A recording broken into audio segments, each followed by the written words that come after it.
Bang, ini hari aku nak tagih hutang abangan aku. Hutang apa aku sama kau, Lul? Perasaan tak ada aku hutang sama kau. Yang ada kau yang hutang selalu sama aku. Oh, itu dulu bang. Masa aku masih susah. Tapi kan teringat aku bayar semua. Terus kapan pula aku berhutang sama kau? Abang ni dah lupa. Belum lagi lama. Abang tak ingat ke?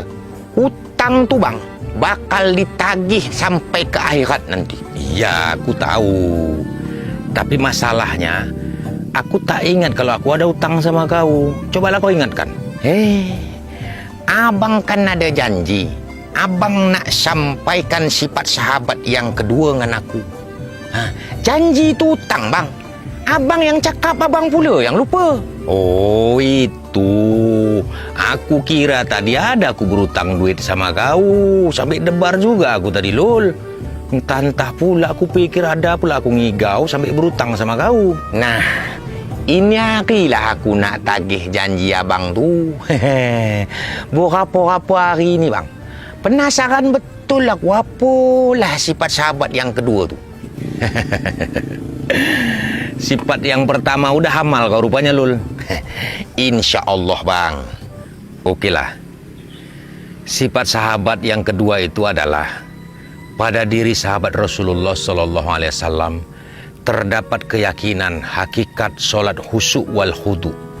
Hakikat solat khusyuk wal khudu. Artinya apa tuh bang? Memahami bahwa solat adalah mi'rajnya seorang hamba kepada Sang Pencipta. Memahami bahwa solat adalah menghadapnya seorang hamba kepada raja dari segala raja. Komunikasinya seorang hamba kepada yang maha mendengar. Ruang keluh kesah seorang hamba kepada yang maha mengetahui.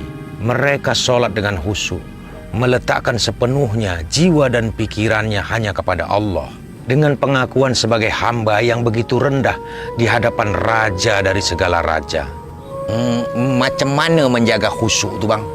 Dengan cara menghadirkan hatimu kepada setiap gerak dan komunikasimu ketika berhadapan kepada yang maha pencipta. Seolah-olah engkau melihat Allah. Namun sekalipun engkau tak dapat melihat Allah, tapi yakinlah bahwa Allah melihatmu, bahwa Allah mendengar setiap detak jantungmu. Ketika lidahmu mengucap Allahu Akbar, maka hatimu harus mendahului dengan mengakui bahwa begitu kecilnya kita di hadapan Allah yang tiada banding. Kau tahu betapa kecilnya kita di hadapan Allah, bahkan bila dibandingkan dengan ciptaannya seperti matahari. Para ilmuwan telah meneliti bahwa besarnya matahari berbanding 1.200.000 kali lipat bila dibandingkan dengan luasnya bumi. Maka jika matahari itu sebesar bola basket, bumi ini hanya sebesar biji jeruk. Di permukaan biji jeruk itu terhampar seluruh lautan, gunung, dan hutan yang ada di muka bumi, serta ratusan negara-negara di dunia. Kita tinggal di salah satu negara yang namanya Indonesia. Di Indonesia ada 37 provinsi. Kita tinggal di salah satu provinsi yaitu Sumatera Utara. Di Sumatera Utara terdapat 514 kabupaten. Dan kita tinggal di salah satu kabupaten yang bernama Kabupaten Langkat. Dan di Kabupaten Langkat terdapat 23 kecamatan dengan 270 desa dan kelurahan.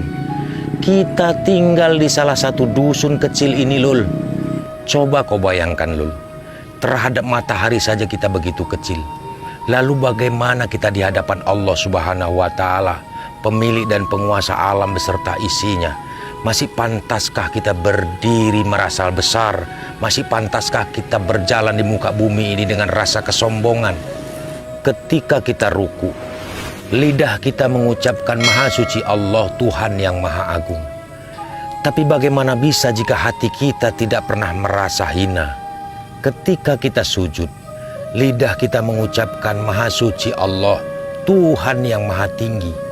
Tapi bagaimana bisa jika hati kita tak pernah merasa rendah di hadapannya? Inilah yang ditakutkan oleh baginda Rasulullah Sallallahu Alaihi Wasallam. Kebanyakan solat kita hari ini tinggal bacaan dan gerakannya saja. Rasulullah juga mengatakan bahwa sesuatu yang pertama kali akan ditarik dari bumi ini adalah khusyuk seorang hamba di dalam sholatnya. Sehingga ketika nanti seorang hamba menuntut balasan dari sholat-sholatnya di dunia, maka Allah akan campakkan sholatnya seperti kain buruk ke wajahnya. Maka jangan kau heran ketika ada seseorang yang rajin melaksanakan sholatnya, tapi tak mampu membuang perbuatan keji dan mungkar pada dirinya.